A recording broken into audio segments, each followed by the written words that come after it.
morning, students. Today we are going to start with next topic of this unit, that is transformer. So students, in the previous lecture we have studied about different types of inductors and what is inductor, and we have also studied about capacitors, that what are fixed capacitors and variable capacitors. So today we are going to start with next topic, that is transformer. So let's start with this. So first of all, what is transformer and why we use transformer? So a transformer is an electrical apparatus which is designed to convert alternating current from one voltage to another. It can be designed to step up or step down voltages or works on the magnetic induction principle. When voltage is introduced to one coil, which is called as primary, it magnetizes the iron core. And the transformer is basically a voltage control device which is used widely in the distribution and transmission of alternating current power. So students, most of you must have seen transformer at your homes, and I hope that all of you must know that why we use transformers, how we can save our electrical devices by using transformers. So the general purpose of using transformers was to maintain a balance. This is the reason why we use transformers at our homes for electrical appliances. How we can provide protection to our very costly devices. So the general purpose of using transformer was to maintain a balance between the electricity that was generated at a very high voltages and consumption which was done at very low voltages. So this is the reason why we use transformers. Now what is step up transformer and what is step down transformer? Step up transformer, they are used between the power generator and the power grid. The secondary output voltage is higher than the input voltage. Now second category is step down transformer. In these transformers these transformers are used to convert high voltage primary supply to low voltage secondary output. So this is the reason why they are used. So this is the basic introduction of transformer. Now let's start with working principle of a transformer. And many of you must have studied this topic in the physics, because this topic is directly related to physics. We have this topic in CS because we have to study that how we can design circuits and how we can make use of all these things. So the basic introduction of these things is required to you people. That's why they have introduced this topic in your syllabus. So working principle of transformer. The transformer works on the principle of Faraday's law of electromagnetic induction and mutual induction. So there are usually two coils. I have taken example of transformer. You can look at this example. So there are usually two coils, primary coil and secondary coil. So this is the primary coil and this is the secondary coil on the transformer core. The core laminations are joined in the form of strips. The two coils have high mutual induction. So when an alternating current passes through the primary coil, it forms a varying magnetic flux as per Faraday's law of electromagnetic induction.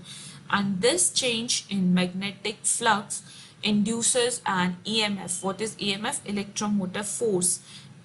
Where it induces this? In the secondary coil, which is linked to the core having a primary coil.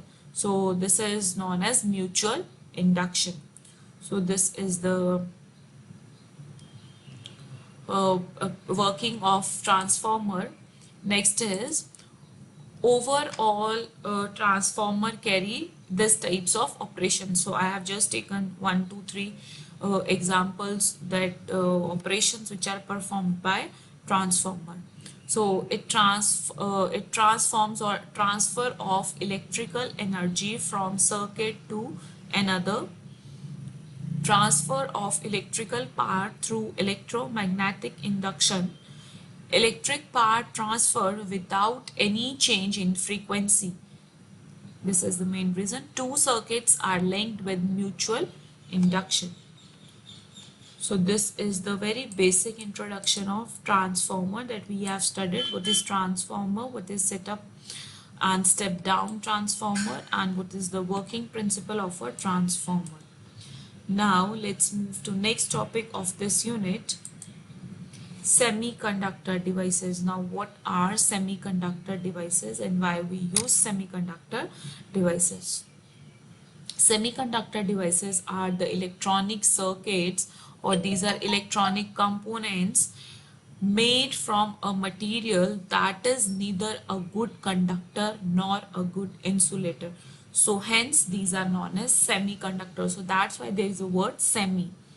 So such devices have found wide applications because of their compactness, reliability and low cost. So in terms of IT or in information technology field or in computer science field, we majorly focus on the compactness of the product, reliability of the product, and one more important feature, that is cost of the product. So we require these types of devices for to fulfill all these things. So as discrete components, they have found us in power devices, optical sensors and light emitters, including solid state lasers. They have a wide range of current and voltage handling capabilities.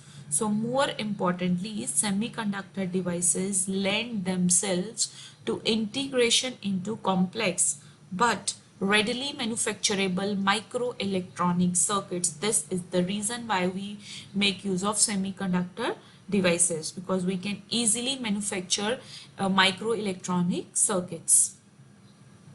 So they are the key elements for the majority of electronic system, including communications, consumer, data processing and industrial control equipment. So we make use of these devices in all these fields. Now I have just taken an example to explain you that how and why it is important for us in terms of IT and the computer science in this field. So I have just taken a very simple example. So a semiconductor material is a device that allows the passage of electric current through it. So see students, whenever we have to pass the electric current, we can make use of semiconductor material. So let's take an example. Consider the device CPU. So it consists of many number of transistors within it, and these transistors contain the semiconductor material which allows the passage of current, and all these are controlled by a switch. So here is a transistor. The passage of electric current is controlled by the actions based on the state of the switch, whether it is on or off. So we can simply control the state by just change the mode of the switch, that is on or off.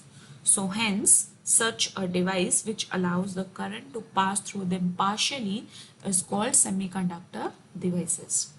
So this is the real life example. Now applications of semiconductor devices. What are the areas where we use these devices? It is very important to understand the applications, that is where we use it. They are used in the designing of logic gates and digital circuits. So as we are studying computer science, so this is the reason why we are studying semiconductors, because it helps in the designing of digital circuits and logic gates. These are also used in microprocessors. They are also used in analog circuits such as oscillators and amplifiers. They are also used in high voltage applications. So these all are the applications of semiconductor devices. So with this, we have completed this topic, that what is semiconductor device. And after that, we have discussed one example and we have studied applications of semiconductor devices. Now let's start with next topic of this unit, PN junction. I hope all of you must have heard about PN junction. Again, this is a topic which is directly related to physics, so you must have heard about PN junction. So let's start with the PN junction. A PN junction is an interface or a boundary between two semiconductor material types, namely the P type and the N type inside a semiconductor. The P side or the positive side of the semiconductor has an excess of holes. So P side comprises of holes and the N side or the negative side has excess of electrons. In a semiconductor, the PN junction is created by the method of doping. So the PN junctions are the elementary building blocks of what? They are the building blocks of semiconductor electronic devices. This is the reason why we are studying PN junction, because these are the building blocks of semiconductor electronic devices. Let's discuss some of the examples, like to make diodes, transistors, solar cells, LEDs and IC, integrated circuits. So this is the reason why we are studying PN junction and why we have to study this topic. So in today's era or in today's life, these are the things that we use in our daily life, like diodes, transistors, LEDs, solar cells and IC. Our life is totally based, or you can say totally dependent on these things nowadays. This is the reason we have made the things so compact, so reliable. So this is the reason and why we have switched to these things in computer science. Now let's start with diode. What is diode? So a diode is a semiconductor device that comprises a single PN junction. PN junctions are usually formed by joining up of P-type and N-type semiconductor material. So by joining P-type and N-type, we can make diode.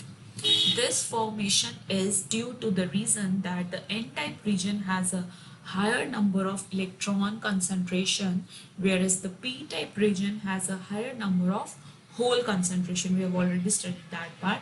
Hence, the electrons get diffused from the N-type region to the P-type region. So this phenomena is used in generating light. So this is the reason nowadays we are using diodes in most of the home held devices, and we most commonly use diode in lights, LED lights. Next is PN junction diode. Now what is PN junction diode? So earlier we have studied PN junction. After that we have studied diode. Now let's start with PN junction diode. Now what is PN junction diode? A PN junction diode is two-terminal electrode semiconductor device which allows the electric current in only one direction while blocks the electric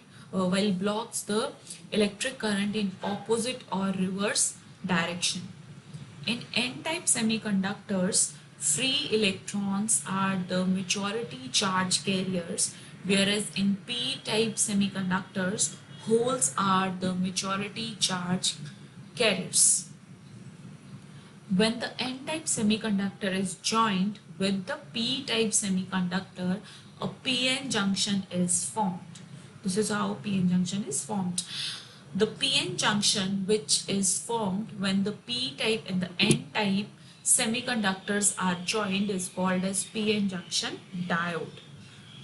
Next thing is, if the diode is forward biased, then it allows the electric current flow, and if the diode is reverse biased, it blocks the electric current flow. So these are the two things, forward biased and reverse biased. So let's study forward biased. So what is forward bias?